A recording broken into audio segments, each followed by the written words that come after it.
DPL এর পর এবার বিপিএল এর ফিক্সিং নিয়ে তদন্ত কমিটির রিপোর্ট এখন বিসিবি সভাপতির হাতে। বিপিএল চলাকালীন স্পট ফিক্সিং এর একাধিক অভিযোগ উঠেছে। সেই তালিকায় রয়েছে তারকা ক্রিকেটারদের নামও। দ্রুতই তাদের আনা হবে শাস্তির আওতায়।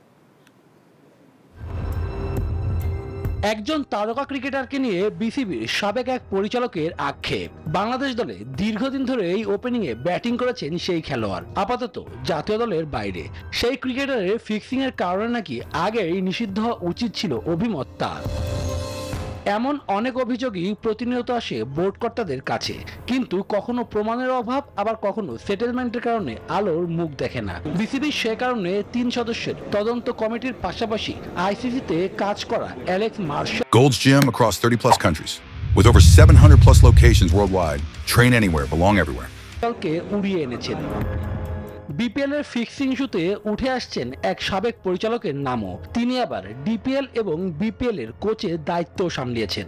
এগুলো তো আসলে খুবই স্পর্শকাতর, এগুলো তো পাবলিকলি বলা যাবে না। অবশ্যই অ্যান্টি করাপশন আমাকে ডেকেছিলেন, কথা হয়েছে, সবই হয়েছে। তো আমি আমার যা বক্তব্য ছেড়ে দিয়েছে।